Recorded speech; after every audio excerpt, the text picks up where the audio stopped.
سب کچھ ہو بیوی نہ ہو تو تنہائی کا احساس مار دیتا ہے۔ اس سے ایک اور مطلب نکلتا ہے کہ لباس کے بغیر ایک لمحہ گزارا نہیں۔ سارا دن پانی نہیں پیتے ہیں نا، اب میں بیان میں پانی پی رہا ہوں، لیکن 16 گھنٹے تو گزارے ہیں نا، پانی نہیں پیا، کھانا نہیں کھایا، 16 سیکنڈ لباس کے بغیر گزار سکتے ہیں؟ بولو۔ کوئی بھی کمرے میں نہ ہو، تم تنہا ہو، تم کپڑے اتارو تو تم اپنے آپ کو عجیب فیل کرو گے، تم خود اپنے آپ کو چادر میں چھپانے کی کوشش کرو گے۔ ان لباس ایک ایسی زبردست ضرورت ہے بلا دلیل کہ تم تنہا کمرے میں بھی کپڑے اتارو تو تم اپنے آپ کو عجیب سا محسوس کرتے ہو۔ اس سے پتہ چلا کہ بیوی کے بغیر کوئی زندگی نہیں ہے اور خامد کے بغیر عورت کی کوئی زندگی نہیں ہے۔ یہ ہمارا بدبخت معاشرہ ہندی کہ کسی بچی کو طلاق ہو جائے وہ گل سڑ کے مر جاتی، اس کی شادی نہیں ہوتی۔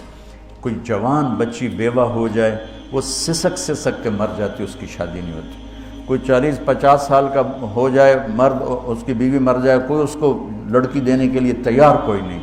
اور لباس کا لفظ بتاتا ہے کہ شادی کے بغیر انسان ننگا ہے، اور ننگے انسان کا کوئی کہیں بھی گزارا نہیں ہے۔ لفظ لباس بتاتا ہے کہ ہم اس چیز کو رواج دیں کہ شادیاں ہوں، بیوہ کی شادی ہو، مطلقہ کی شادی ہو، کوئی کس کی بیوی مر جاتی ہے۔ حضرت ابن مسعود کا فرمان ہے اگر میری موت میں 10 دن باقی ہوں تو بھی میں شادی کر لوں گا اگر میری بیوی مر جائے تو۔ ابو ہریرہ کہتے ہیں اگر میری زندگی میں 7 دن باقی ہوں اور میری بیوی مر جائے تو میں 1 ہفتہ بھی شادی کے بغیر نہیں رہوں گا، میں شادی کر لوں گا۔ تو ہم ایک ہندی معاشرے سے متاثر ہیں جہاں بیوہ کی کوئی سنوائی نہیں، مطلقہ کی کوئی سنوائی نہیں، اور کوئی جوان بھی 2-4 بچے ہیں اور بیوی مر جائے تو اس کی کوئی شادی نہیں ہے، وہ سسک کے وہ بلک کے زندگی گزارتے ہیں۔ ہم لوگ اس کو رواج دیں۔ لباس، لفظ لباس بتا رہا ہے کہ جیسے لباس کے بغیر ایک لمحہ آدمی چین سے نہیں بیٹھ سکتا، ایسے ہی اس رشتے کے بغیر زندگی میں کوئی خوبصورتی نہیں، کوئی حسن نہیں۔ میں نے جیسے کہا لباس سب سے قریب ہے، تو اس کے بعد بیوی کا حق سب سے پہلے آ جاتا ہے۔ ماں باپ کی طرف سے زیادتی آئے تو تمہارے ذمے ہے اپنی بیوی کو بچاؤ، اللہ کے واسطے اپنی بیویوں کی حفاظت کرو۔ ہاں تمہاری بیوی کی طرف سے زیادتی آئے تو اللہ کے واسطے ماں باپ کی حفاظت کرو۔ تو اس کا مطلب یہ نہیں کہ تم ڈنڈا اٹھا لو، اپنے اخلاق ایسے بناؤ، سپرنگ بن جاؤ، سپرنگ جو فریشر سے کو قبول کر کے دب کر کے نیچے چلا جاتا ہے۔ نیچے جانے میں جڑ جانے کا نظام چھپا ہوا ہے کہ جھک جاؤ، ماں باپ ناراض ہو ان کے پاؤں پکڑ لو، بیوی ناراض ہو اس کے پاؤں پکڑ لو۔ ذلت میں عزت چھپی ہوئی ہے، ساری زندگی کا تجربہ بتا رہا ہوں۔ ذلت اللہ کی رضا کے لیے ذلت اٹھانے میں عزت چھپی ہوئی ہے۔ ہن لباس لکم، کتنا ہی مجھے غصہ چڑھا ہو میں اپنے کپڑے پھاڑوں گا، مجھے غصہ آ گیا میں نے اپنے کرتے پھاڑنے میں، کسی یہ پاگل تو کرے گا، سمجھدار دوئے دا کرتا پاڑے گا، اپنا نہیں پاڑے گا۔ اب مجھے بیوی پہ غصہ چڑھ گیا تو میرا لباس ہے، اس کو تار تار کر دوں، گالیاں دوں، تھپڑ ماروں، تو ایسا ہی جیسے میں اپنے کرتے کو پھاڑ رہا اور اپنے کرتے کو تار تار کر رہا۔ بیوی کو غصہ چڑھے تو وہ اپنے کپڑے پھاڑتی ہیں۔ کپڑوں کے لیے کتنے حفاظتی نظام ہیں، الماریاں بنی ہوئی ہیں اور ہینگر بنے ہوئے ہیں، کریز خراب نہ ہو۔ میں جب پڑھتا تھا نا لاہور، تو اسکول میں یا کالج کا میں سب سے خوش لباس لڑکا کہلاتا تھا، کہ میں اپنی اسکول سے آ کر نا، اب ہاسٹل میں کوئی استریاں تو ہیں نہیں، نہ ہی کوئی نوکر، تو اپنی پتلون کو ایسے ہاتھوں سے استری کرنا اور کر کے پھر تہ لگانا، پھر سرانے کے نیچے رکھنا، پھر اس کے اوپر سونا تاکہ خود بخود استری ہو جائے اور کریز ٹھیک ہو جائے، اور رات کو بالوں کے اوپر رومال باندھنا تاکہ بالوں کی سیٹنگ خراب نہ ہو جائے۔ میں نے بال بنوائے تھے وحید مراد کٹ بال، 2 فلم سٹاروں کا ہیئر کٹ چلا، ایک دلیپ کمار کا، ایک وحید مراد کا۔ تو عام جو تھے نا بال کاٹنے والے، وہ 8 آنے لے کے بال کاٹ دیتے تھے۔ وحید مراد کٹ کے لیے 5 روپے لگتے تھے۔ 5 روپے اس زمانے میں بہت بڑی دولت تھی، جب ڈالر 1 روپے کا تھا۔ 5 ڈالر کتنے ہو گئے؟ 500 سے اوپر ہے۔ تو یوں سمجھو کہ 5 روپے دے کر وحید مراد کٹ بنتا تھا، تو پھر میں وہ اوپر رومال باندھتا تھا کہ سوتے ہوئے میرے بالوں کا ہیئر سٹائل خراب نہ ہو جائے۔ چھوٹا سا بچہ ہے لیکن اپنے لباس کو کیسے حفاظت کر رہا ہے، کریز ٹھیک کر رہا ہے، سرانے کے نیچے رکھ رہا ہے اور اس کو صاف ستھرا رکھ رہا ہے۔ ہم کھاتے ہوئے کیا کرتے ہیں، آگے اگر کپڑے نئے پہنے ہوں تو آستینیں چڑھا لیتے ہیں کہ کہیں کوئی شوربہ کچھ سالن ادھر نہ لگ جائے، ادھر نہ لگ جائے۔ میں جب بھی بیٹھتا ہوں تو میری بیوی کہتی ہے آستینیں چڑھاؤ، آستینیں چڑھاؤ لگن۔ اور آگے ہم کیا کرتے ہیں، تولیہ رکھتے ہیں، نیپکن رکھتے ہیں، رومال رکھتے ہیں۔ بڑے بڑے ہوٹلوں میں جاؤ تو پہلے وہ صاف رکھا ہوتا ہے کہ کوئی کھانے کا ذرہ گرے، سالن کا کوئی قطرہ گرے تو آپ کے کپڑے خراب نہ ہوں۔ ہم کیچڑ میں جا رہے ہیں تو ہم اپنے پاؤں گندے کر لیتے ہیں، کپڑے گندے نہیں ہونے دیتے۔ اپنے شلوار اوپر کر دیتے، پتلون اوپر کر دیتے، پاجامہ اوپر کر دیتے ہیں۔ تو جب کہیں سے کوئی آنے لگے ایسی ناگواری تو اپنے اوپر لے لو، بیوی پہ نہ آئیں۔ ہم کپڑا بچاتے ہیں یا پاؤں بچاتے ہیں؟ کپڑا بچاتے ہیں، شلوار اوپر کرتے بھی سمیٹ لیتے۔ تو جتنا کیچڑ ہے حالات کا، واقعات کا، اخلاق کا، وہ کیچڑ اپنے اوپر لے لو، بیوی کو بچا دو۔ تو بیوی کیا کرے، وہ جتنا کیچڑ ہے حالات کا، واقعات کا، ناگواریوں کا، اپنے اوپر لے لے، خامد کو بچا دے۔ لباس کا اور کیا کام ہے، یواری سوات جو تمہارے عیب چھپاتا ہے۔ تو میرا کام کیا ہے، میں بیوی کی کمیاں چھپاؤں، ڈھنڈورا نہ پیٹوں۔ بیوی کا کام کیا ہے، خامد کی کمیاں چھپائے، ڈھنڈورا نہ پیٹے۔ دوسرا کام کیا ہے لباس کا، وریشہ، لباس مجھے خوبصورت بناتا ہے۔ یہ ایک واحد رشتہ ہے جو زندگی کو خوبصورت بناتا ہے۔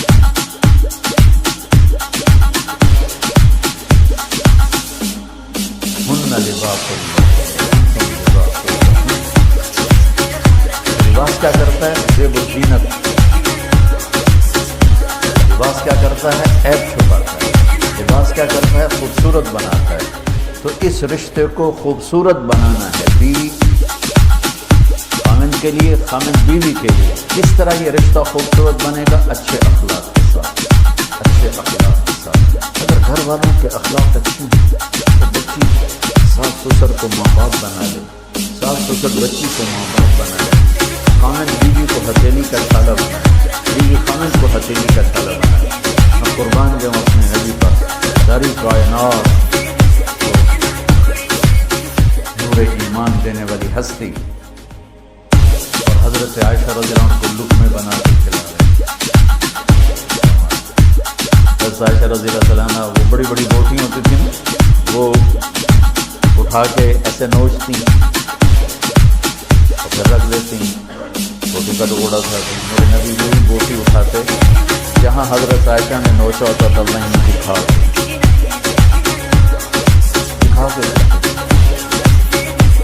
اسی محبت کو دینے اور ہمیں سکھانے۔ حضرت عائشہ گلاس اٹھاتی، بڑے بڑے ہوتے تھے، تو یہ چھوٹے چھوٹے گلاس ہیں۔ بخل کا زمانہ آ گیا، پانی ہی تھوڑا دیں۔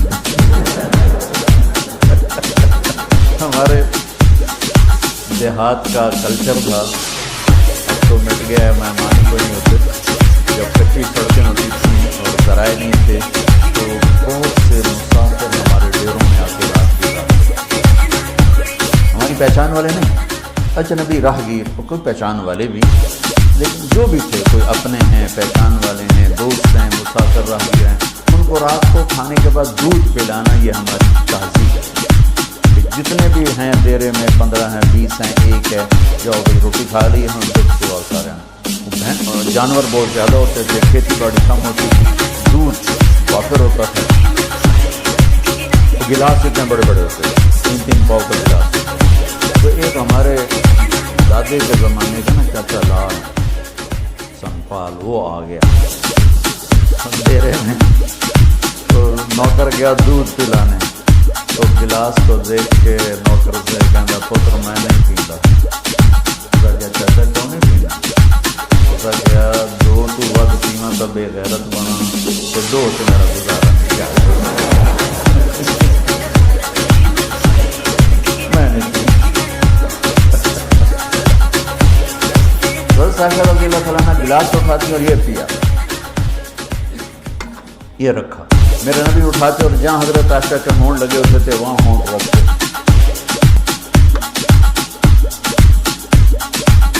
یہ زندگی سکھائی یا عائشو, کیا محبت سے بولا عائشہ نے, یا عائشو, یہ عاشقانہ انداز ہے, محبوبانہ انداز ہے. یا حمیرہ, عائشہ اور دوڑ لگائیں. عائشہ مجھے پتہ چل جاتا جب تو میرے اوپر ناراض ہو. حضرت عائشہ نے کہا وہ کیسے, کہ جب تو میرے اوپر ناراض ہوتی ہے تو یہ نہیں کہتی مجھے رب محمد کی قسم, تو کہتی مجھے رب ابراہیم کی قسم. جب تو میرے اوپر راضی ہوتی ہے تو کہتی ہے مجھے رب محمد کی قسم, اور جب تو میرے اوپر ناراض ہوتی ہے تو کہتی مجھے رب ابراہیم کی قسم. یا رسول اللہ صلی اللہ علیہ وسلم, نام ہی آپ کا نہیں لیتی, میرا تو دل آپ سے کیا میری جان قربان ہے. عرب کے ماحول میں اظہار عشق عیب تھا بیوی سے. ہاں, معشوق سے اظہار عشق ساری شاعری پڑھی پڑی. تم نے شعراء جاہلیت پڑھو یا بعد پڑھو, بھری پڑھی. وَهَلْ تَبْكِينَ لَيْلَا إِذَا مِتُّ قَبْلَهَا وَقَامَ عَلَى قَبْرِ النِّسَاءُ النَّوَاجِعُ لَيْلًا كما لو أصاب الموت ليلة فكيفها وجعل لها دمعا من العين ساقط وأغضب من ليلة بما لا أناله ولا كل ما تغضب به العين ضائع ولو أن ليلة ليلة ليلة ليلة 4 شعر ليلة, ہر شعر میں ليلة. ولو أن ليلة الرخيلية تسلمت علي بدون جندل وصفائح تسلمت تسليم البشاشة أوزق إليها صدم من جانب القبر سائح.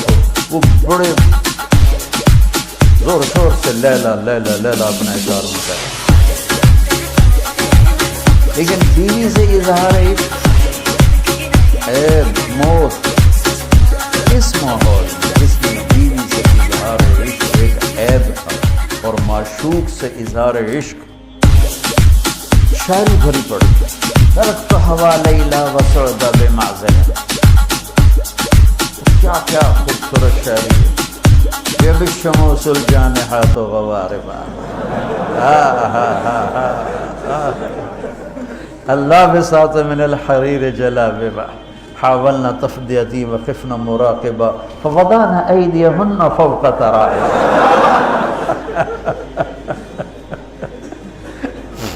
عرب کی شاعری بھری پڑی ہے عشق و معشوقی سے.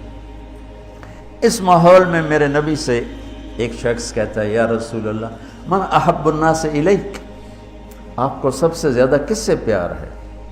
بھری محفل ہے, مسجد الگ نہیں یوں کر کے پوچھ رہا ہو, بھری محفل میں آپ سب سے زیادہ کس سے پیار کرتے ہیں؟ تو آپ نے زور سے کہا عائشہ سے. اللہ اکبر, اللہ اکبر, ہائے ہائے ہائے. وہ تو ہل گئے, کہنے لگے, ان کی تو سمجھ میں نہیں آئی بات, تو انہوں نے کہا یا رسول اللہ میرا مطلب ہے مردوں میں آپ کس سے زیادہ پیار کرتے؟ تو آپ کو اندازہ ہو گیا بھائی کیوں یہ پوچھ رہا. اس کو ہضم نہیں ہوا جواب, تو آپ نے کہنا تھا ابو بکر سے. تو آپ نے فرمایا مردوں میں عائشہ کے عباس, ابوہا عائشہ کے عباس. کیا زندگی سکھائی.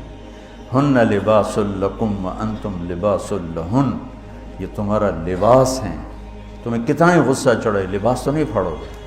تمہیں غصہ چڑھے بیوی کو بے عزت نہ کرو. بیوی کو غصہ چڑھے تو کرتا پھاڑے گی, اپنا دوپٹے کو آگ میں ڈالے گی, نہیں, اس کو بچائے گی. صرف پاگل یہ کام کرتا ہے.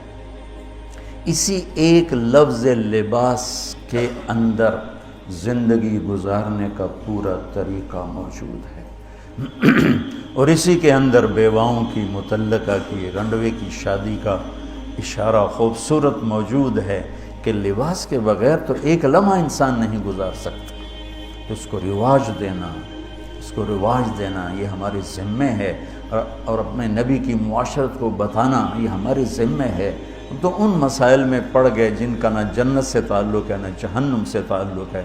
الٹا وہ مسائل جس میں زیادہ اختلاف ہے اس میں زیادہ بولنا, زیادہ تقریریں کرنا, اس چیز نے ہمیں اپنی منزل سے بہت دور کر دیا. ہم کھو گئے ہیں, کہیں اور چلے گئے ہیں. تو اس عرب کے ماحول میں میرے نبی نے لباس بنا کے دکھایا. صفیہ رضی اللہ تعالیٰ عنہ چھوٹے قد کے تھے, اونٹ پہ سواری کے لیے وہ خود نہیں کر سکتی تھی, آپ نے اپنا گھٹنا آگے کر دیا. حضرت صفیہ نے آپ کے گھٹنے پر پاؤں رکھا اور اس کو زینہ بنا کے آپ نے ان کو اوپر چڑھایا, زینہ بنا کے.